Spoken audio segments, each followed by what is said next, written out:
Okay, so today we're going to be tying the Marabou leech. I'm using a 2x long nymph hook. You can also use a streamer hook as well that's 2x long. This is a size 10. You can tie them in size 6 and 8 or even smaller like a 12. But let's get started. So I'm going to start my thread in the front like this. I'm using 6/0 Danville thread. And then what I'm going to do is I'm going to wrap back like this. It doesn't have to be perfect on your wraps. I want a little backward there. And then what I like doing is I like doing this strung woolly bugger marabou like this that's strung. And what I like doing is I take one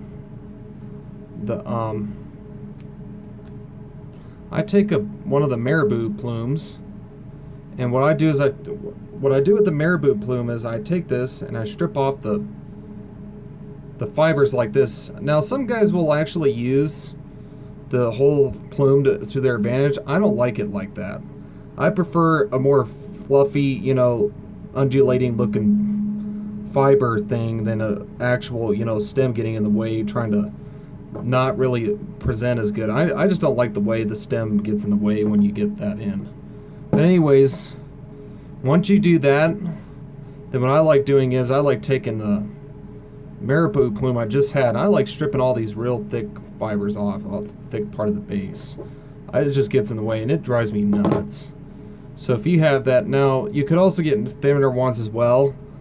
If you can, try to get those, but if you have a thick one, just strip those off, and it drives me nuts. So I would recommend doing that.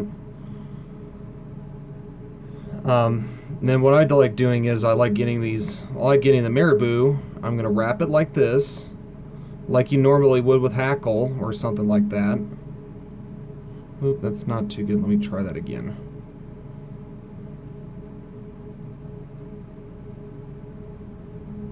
And I'm just gonna wrap this. Make sure when you do this, make sure you point the wraps backwards. And make sure you don't capture as many wraps as you can. I mean, any fibers if you can, because if you do that, that'll actually kind of ruin the presentation of the bug. Or leech, I should say. It's not really imitating a bug, but anyways, what you want to do is, once you get up to here, I keep missing it for some reason.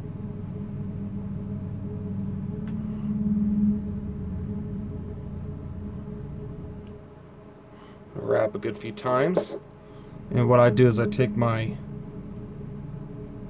marabou, cut off the excess. I'm going to take my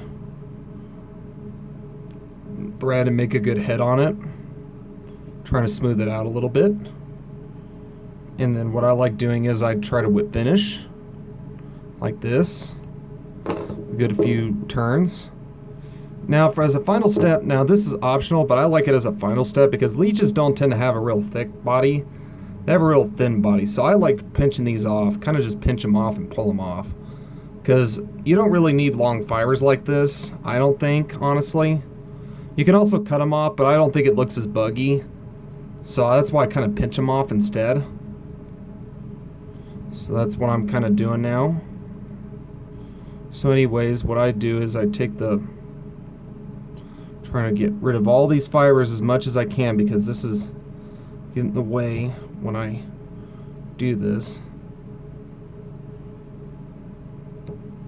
Try to get rid of as many of this long fibered thing as I can. But once you get it to an end marble length like I have here, that one's kind of sticking out, there we go.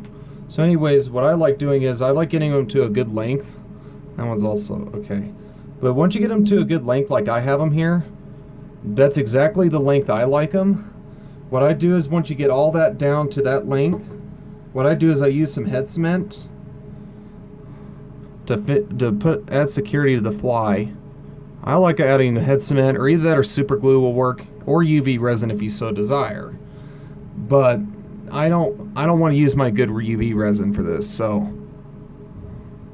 and that's it. And that's how you tie the marabou leech. It's not that difficult to tie. Great beginner streamer pattern. Very simple to tie and requires very little material. But yeah, that's how you tie it. Thanks, guys.